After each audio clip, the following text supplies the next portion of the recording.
Calling all detectives. The vice president of a great railroad was so proud of his line that he wouldn't admit that anybody could commit suicide on one of his trains. That is the situation on this page from my casebook.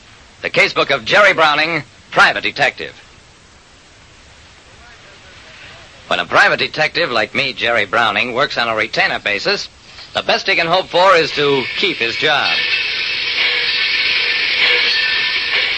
Wilbur Norris, first vice president of the Great Valley Railroad, and I were sitting in the observation car of a Great Valley train at Northbridge, Minnesota. We'd been up there a week on a case involving right-of-way and were finally heading home.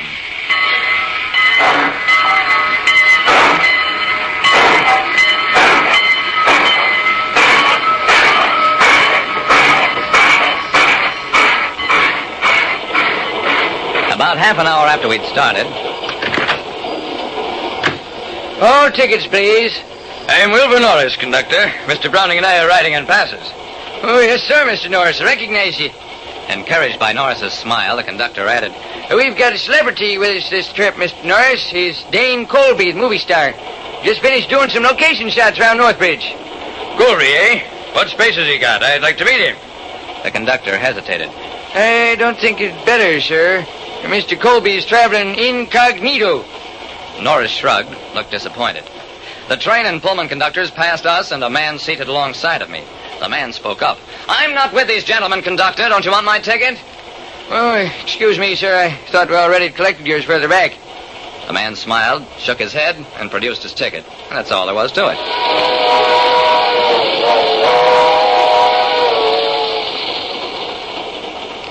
At 6 o'clock, Norris and I had dinner, then retired to our double bedroom. About 10 o'clock... Hey, Mr. Norris, that movie star, Dane Colby, just jumped off the train into the Tuscaloosa River. While riding on one of the Great Valley Railroad's cracked trains, a movie star committed suicide. Absolutely, utterly preposterous. I do not permit suicides on my trains. Browning, find Colby. I am going to sleep. I shrugged. Yes, sir, Mr. Norris. There was no use holding up the train. If Colby did jump into the river, nothing could be done about it in that blackness. I set up investigating headquarters in the dining car. Who's Colby's car porter? Me, sir. Jose Gualdo. Jose, had you noticed whether Mr. Colby was agitated or behaved unusually in any way? No, sir. He didn't say anything. Much.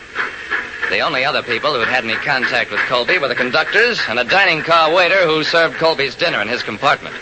He ordered a good dinner, sir, and ate it, too. Gave me a fine tip, $5. I turned to the conductor. Did Colby actually identify himself as such to any of you? It developed that far from identifying himself, Colby had tried to keep his identity secret.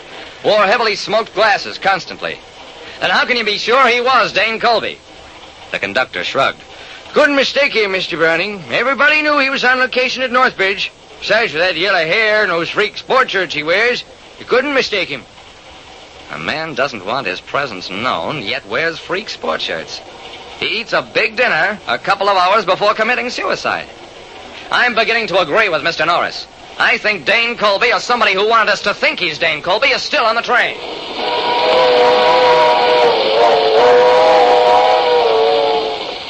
Conductor, I want the ticket of every passenger checked again. Colby or somebody impersonating him may be hiding on the train.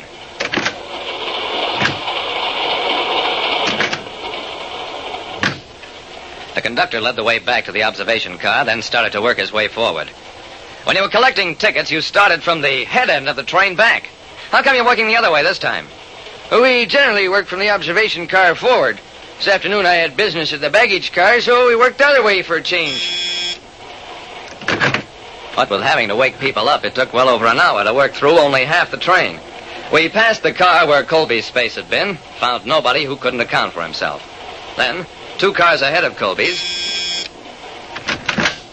Sorry to disturb you, sir. We'll have to check your ticket again. The passenger was the man whose ticket the conductor had almost failed to pick up in the observation car. Conductor, this afternoon in the observation car, what made you think you'd already picked up this gentleman's ticket? Now, see here, I've been bothered enough. Here's my ticket and get out of here. Answer my question, conductor. The conductor wrinkled his brow. Well, Mr. Browning, when we're working our way through the cars, Anybody who passes from a section we've already covered in the direction we're working isn't stopped because we've already seen his ticket. But somebody going the other way has to show his ticket right then and there before he can get by us. I thought I remembered seeing this gentleman pass from the collected ticket area toward the observation car, but it seems I was wrong. I can figure out a way which would make you right. I turned to the passenger. What's your name and business?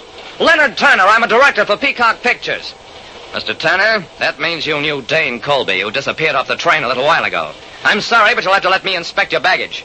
Turner protested, politely at first, then violently, and finally tried to pull a gun on me, but I'd been expecting that.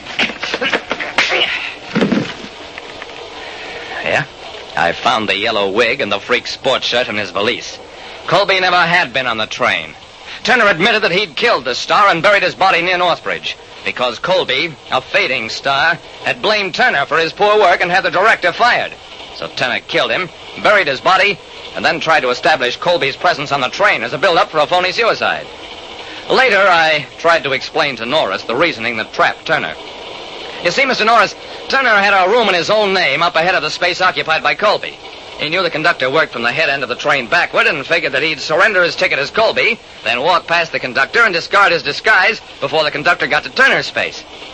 It was Turner's tough luck that for once the conductor reversed his usual procedure.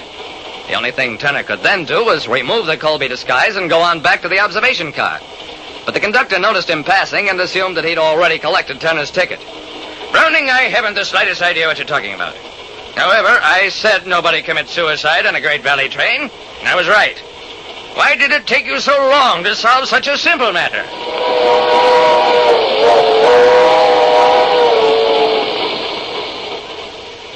Well, that's all. Northbridge police recovered Colby's body, and Turner drew a life sentence. As for me, well, like I said, when you're working for a big-time executive, he has the right to second guess on everything, including murder.